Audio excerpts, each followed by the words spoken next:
जय श्री कृष्णा दोस्तों कल्पना कीजिए, आप जीवन की भीड़ भाड़ वाली सड़क पर खड़े हैं। चारों ओर लोग हैं, हर कोई आपको कुछ न कुछ कह रहा है। कोई कहता है ये मत करो, इनसे तुम्हारा नुकसान होगा। कोई दूसरा कहता है अगर ये करोगे तो लोग क्या कहेंगे। कोई तीसरा कहता है यह तुम्हारे बस का नहीं है। और इन सब आवाजों के बीच एक बहुत ही धीमी लेकिन साफ आवाज आती है। वो है आपके दिल और आत्मा की आवाज। वो कहती है डर मत, यह तेरी राह है, यह तेरी सच्चाई है। सवाल सिर्फ इतना है कि आप दूसरों की सुनोगे या अपने दिल की।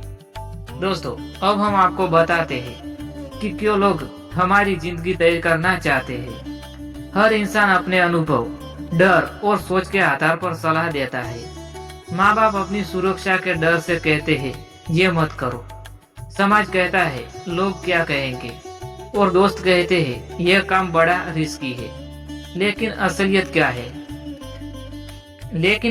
क्या है? लोग हमें अपने डर और सीमाओं के आधार पर सलाह देते हैं, न कि हमारी क्षमता के आधार पर। याद रखो, अगर आप दूसरों की सुनोगे तो उनका सपना जियोगे। अगर आप अपने दिल की सुनोगे तो अपना सपना पूरा करोगे। श्रीमद् भगवत गीता में श्री कृष्ण ने कुरुक्षेत्र के मैदान में अर्जुन से कहा था, अपने धर्म अर्थात अपने कर्तव्य का पालन करते हुए मृत्यु भी श्रेष्ठ है, पर दूसरों का धर्म अपनाना भयावह है। इसका गहरा अर्थ यह है कि जीवन में दूसरों की राह अपनाकर आप कभी संतोष नहीं पा सकते हैं, चाहे असफलता मिले। पर अगर आप अपने दिल की सुनते हो तो आत्मा को शांति मिलेगी। अपने दिल और मन की आवाज को पहचानो। लोग कहते हैं दिल की सुनो या दिमाग की। सच तो यह है कि जबकि दिल और दिमाग शांत होकर एक ही दिशा दिखाए, वही सही रास्ता होगा। दिल आपको साहस और जुनून देगा, दिमाग आपको रणनीति और योजना देता है, और आत्मा आपको सच्चाई दिखाती है। कैसे पहचाने? जब आप कोई निर्णय लेते हो और भीतर से खुशी और शांति महसूस करते हो, तो समझ लो कि यह दिल की पुकार है। जब निर्णय डर पर आधारित हो, तो समझो ये बाहरी दबाव है। आलोचना और असफलता से मत डरो।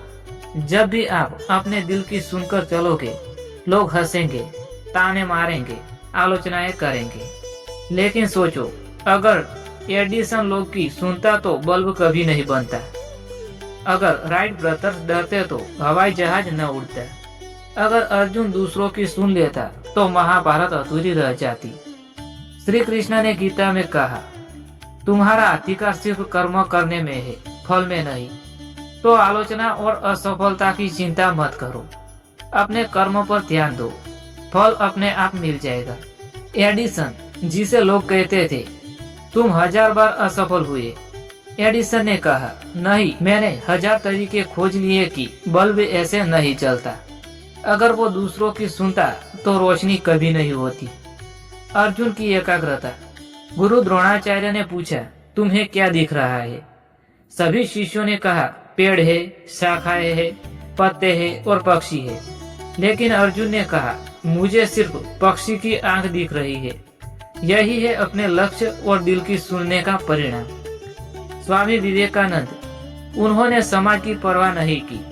कहा, उठो, जागो और तब तक मत रुको जब तक लक्ष्य प्राप्त न हो जाए। यही है दिल और आत्मा की राह। क्यों जरूरी है अपनी राह चुनना? जीवन छोटा है, समय सीमित है। अगर आप दूसरों की सुनकर जीते रहेंगे तो अपनी असली जिंदगी जी ही नहीं पाएंगे। सोचिए, अगर अर्जुन युद्ध छोड़ देता तो गीता न होती। अगर श्री राम डर कर वनवास से मना कर देते तो मर्यादा पुरुषोत्तम का आदर्श न बनता। अब हम आपको व्यावहारिक कदम बताते हैं। व्यावहारिक कदम कैसे उठाए?